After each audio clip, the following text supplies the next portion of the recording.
But today we're going to talk about metabolic syndrome. We just got our interactive health results and completed that. So hopefully, if you don't already have your results, they'll be coming to you in the mail. I don't have mine, but I couldn't wait, so I logged on to check it out. It's myinteractivehealth.com, so if you don't have your results, you can log on and check them out. But how many of you know what metabolic syndrome is, or have you ever heard of that before? Okay. All right, well then this is a good topic. Metabolic syndrome does not necessarily mean that you have a chronic disease. Keep in mind that it is a collection of risk factors that if those risk factors are left untreated, you are likely to develop a chronic disease condition within 2 to 5 years. Now, 35 to 40% of the American adult population living in the United States has metabolic syndrome. That's very, very high. That's almost half. And it's greater than a third of us. Okay? And for the first time, we are actually starting to see metabolic syndrome developing in our children. A good 10% have metabolic syndrome. The risk factors for metabolic syndrome are abdominal obesity. So taking your waist circumference. Gentlemen, a waist no greater than 40 inches. So if it's over 40, that's a risk factor. Ladies, your waist cannot be over 35 inches. The next risk factor is blood pressure. If you have a systolic blood pressure greater than 130 and a diastolic blood pressure greater than 85, okay? High blood pressure. Fasting blood sugar greater than 99. Triglyceride level greater than 150. The last risk factor is HDL, happy, healthy, good cholesterol. Gentlemen, we want to see that number being greater than 40. Ladies, ours needs to be greater than 50. So now that you know what the risk factors are, if you have 3 of those risk factors, you have metabolic syndrome. You will be able to take a look thoughtfully at the results from your interactive health, and you're going to know, ooh, what do I do? And we're going to talk about that and how do you treat metabolic syndrome. Because I just told you, left untreated, the likelihood of you developing a chronic disease can happen within 2 to 5 years if you don't do something about it. And the chronic diseases that can happen are cardiovascular disease, diabetes, type 2 diabetes, hypertension. Okay, so those are some of the chronic diseases that can creep up on you.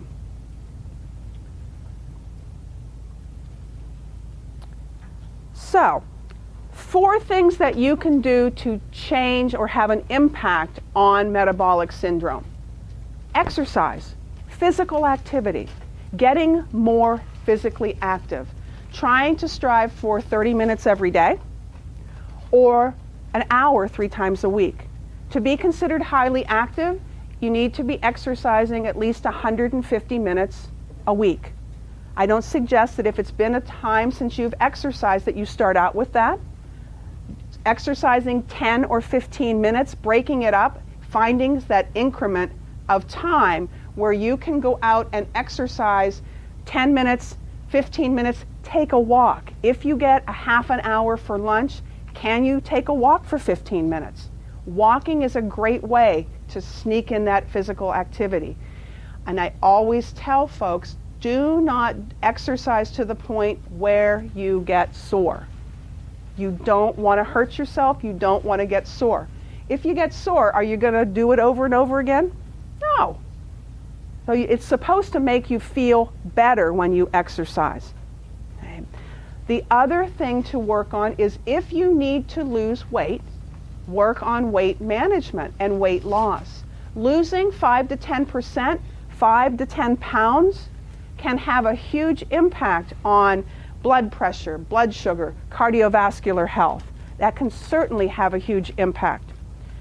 Working on having a healthy diet, and we're going to talk a little bit about what some of those components are, but working on reducing the unhealthy fats in your diet, choosing more healthy fats, the olive oil, the canola oil, the monosaturated fats, adding nuts, making sure that that serving size of the nuts, though, is about 1/4 cup or an ounce, because nuts are high in fat, they're high in calorie, so keeping that portion control in check.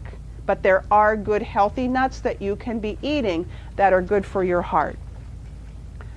Making sure that you're getting fruits and vegetables in your diet. Chicken and fish, salmon, the fatty fish, high in omega-3 fatty acids. So those are some of the things to think about. What does your diet, what's a healthy diet looking like? And then last but not least, if you smoke, you want to stop smoking. Those are the healthy lifestyle changes that will have an impact on metabolic syndrome. That's an awful lot to work on all at one time.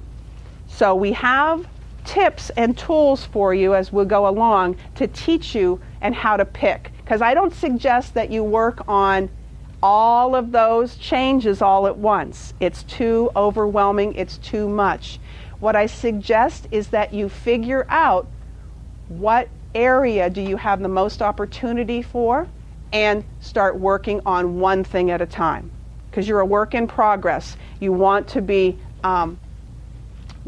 working on your health and wellness every day. And over time, the little changes that you make will add up to have big results. I always tell folks that I work with, I'm not out for perfection.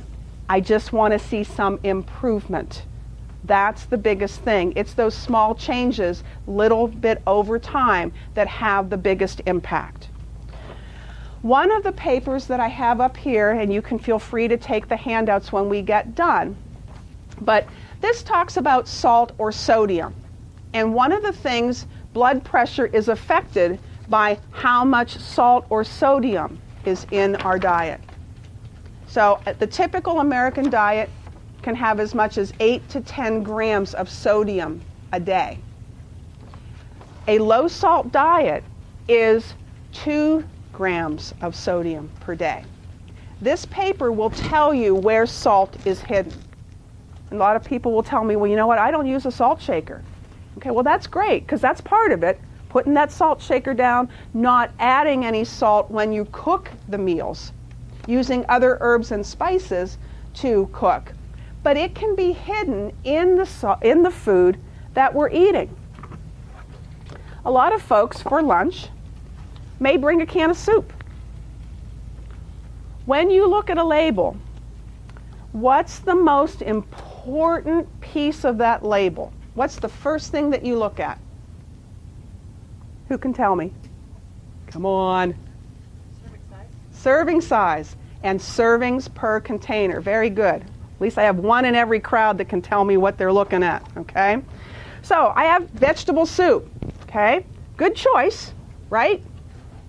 Okay, if you're working on blood pressure, when you look at serving size, the serving size is a cup.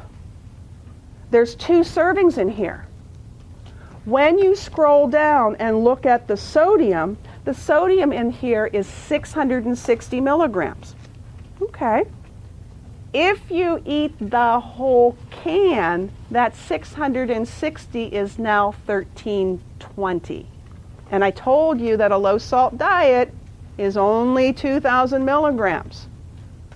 Ooh. Okay. So that means this can be considered a high salt food, or you only need to eat half a can. Chances are if you brought a can of soup, you're going to eat the whole thing. pretty high in salt. When you go to the store, notice that there's a heart on the label. Healthy request. These soups typically have half as much sodium as the regular brand in the same brand. So Campbell's regular, Campbell's healthy request. But this has 2.5 servings in this can. So you would be multiplying that number by 2.5. Still a lot of salt. Better, I think it's 410. But when you eat the whole can, we're about the same place. Healthy Choice. This is another brand. This has $3.90 per cup, and there's 2 in here. So I'll pass these around so you can kind of take a look at that. Okay. One of the other things that folks tend to use a lot, quick, convenient, easy, nice to microwave, don't have to cook and fuss a lot, TV dinners. Take a look at the sodium content in these. And I'll pass these around. And I hear all the time where, you know what, I don't feel like cooking, I don't want to cook. These are convenient to bring for a lunch. They're pre-portioned, but the thing to look at is if you're looking at your blood pressure and trying to control that, because salt will cause fluid retention, which in turn causes that edema, that swelling. There's more fluid to pump around, and your heart is working harder. And not to mention that if you are on blood pressure medication, your medicine will work better if we watch the salt. So take a look at that. Okay.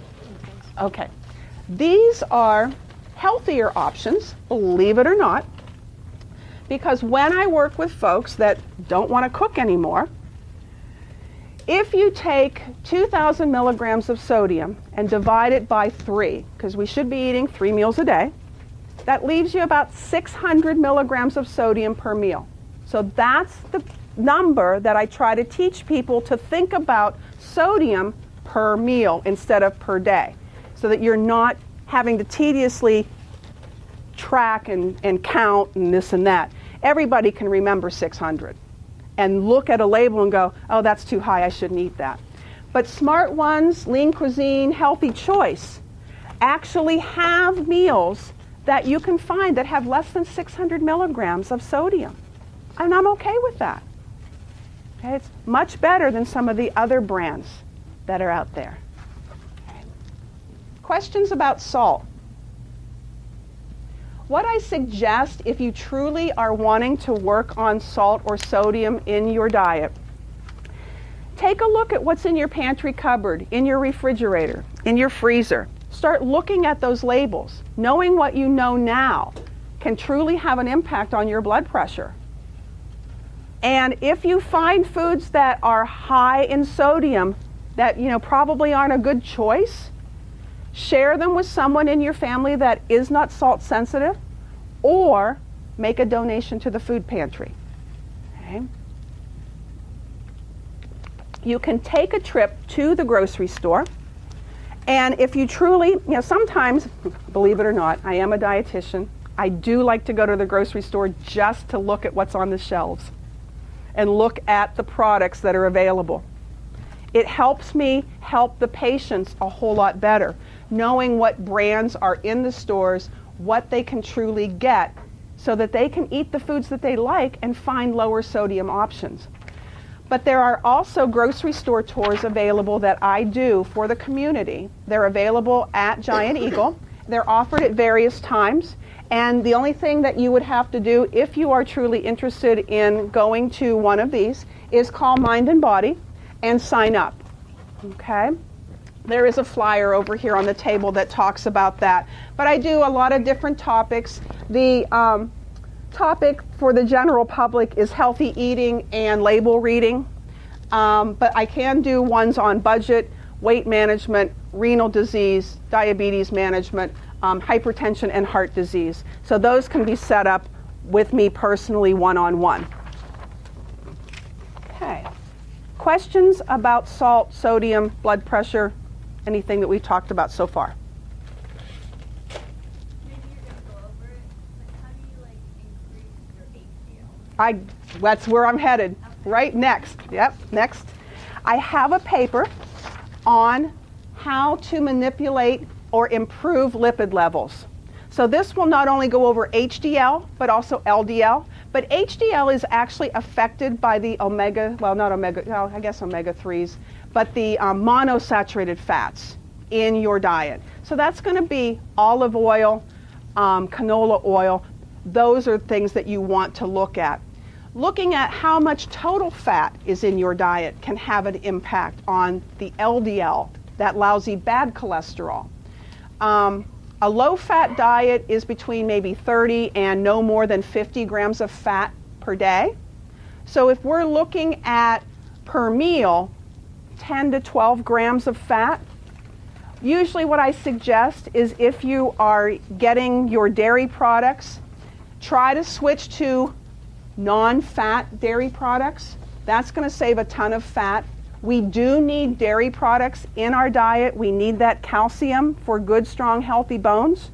So that non-fat yogurt, that skim milk, if you just can't bring yourself to drink skim milk, there is a brand that's called Over the Moon available at Giant Eagle that is a much creamier brand that a lot of folks tend to like. So try that out. Tips for lowering triglycerides. Triglycerides are affected by the amount of sugar and simple sugars that are in our diet. Now, the American Heart Association came out with an article, and this was in the Meadville Tribune. I'll pass it around. Around January, they start putting in nice articles about nutrition because everybody's New Year's resolution is to eat right and exercise. So I will pass this around. But what it says is that sugar in our diet can lead to chronic disease. Ladies, no more than 6 teaspoons of added sugar per day. And when I talk about added sugar, I'm looking at the sugar that could be in our beverages that are hidden, that we're not aware of. And we'll talk about these in just a second. It could be in anything that's pre-sweetened. So think about that. And gentlemen, it is no more than 9 teaspoons of added sugar. So when you have too much sugar in your diet, it can lead to obesity, diabetes, heart disease, stroke. So those are some of the other chronic diseases that can happen if we don't start to rein things in. I have up here can of Coke. Now, when you look at a label so that you can evaluate how much added sugar that you're getting in your diet, you want to look at under total carbohydrate sugar. And for this can, it says 52 grams. 4 grams of sugar is 1 teaspoon. So there's 13 teaspoons of sugar in this can of Coke. And I told you can only have 6 for ladies and 9 for men. So we're already over if we're drinking, chances are we're drinking soda, regular soda. So look at that. McDonald's sweet tea, 30 ounce. Woo! Yeah, 30 ounce. We go through the drive-through, okay, and we get one of these because typically, what are these, $1? Okay, all right. 73 grams of sugar. Oh my goodness. 18 teaspoons. Oh, okay. So, something to think about. Beverage choices, not only for ourselves, but also our kids. What are our kids drinking? Okay, that's where, go ahead.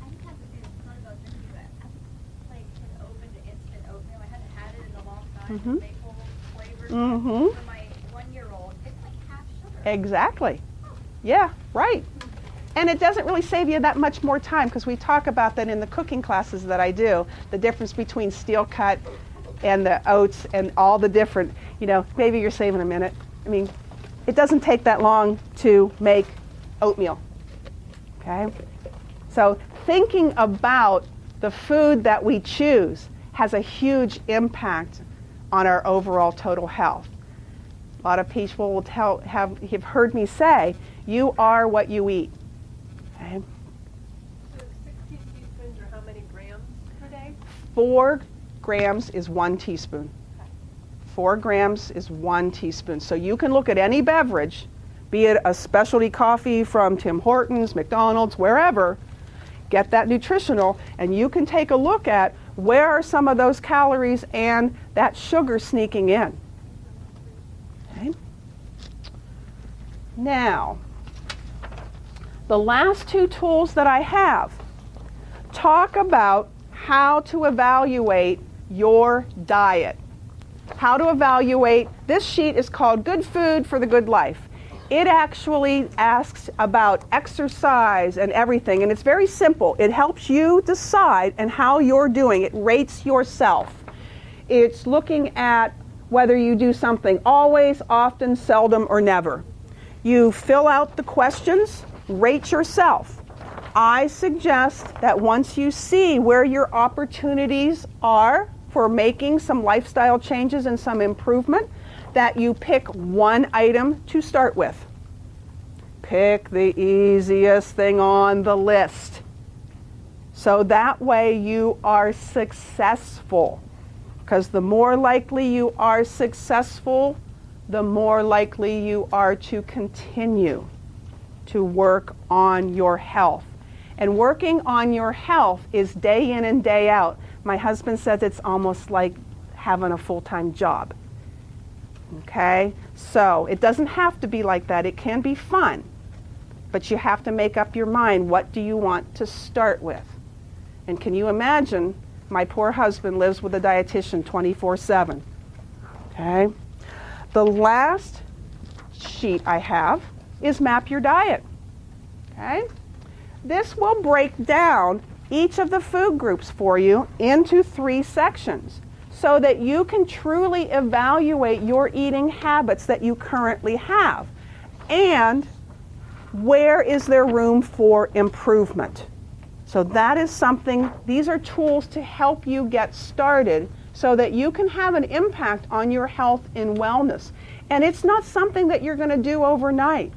We're always a work in progress. You just have to get started. Now, if you do have hospital insurance, they do allow for medical nutrition therapy. You just need to get a referral from your physician, and it will help you get coverage through the insurance for high blood pressure, disorders of lipid metabolism, so hyperlipidemia, morbid obesity. And morbid obesity is defined as a BMI greater than 40. If you are overweight or obese, if your BMI is 30 or greater, there is coverage for that, but it's through preventative medical counseling. So if you truly want to have an impact on your health and start working on those interactive health numbers, take a look at the handouts. You now know what metabolic syndrome is. You know how to decide, do I have it or not? And you have an opportunity to make changes to be healthier. Does anybody have a question for me? Because it's almost 12:30. All right. Thanks for coming. Okay. And don't forget, if you want any of the handouts, they're here on the table.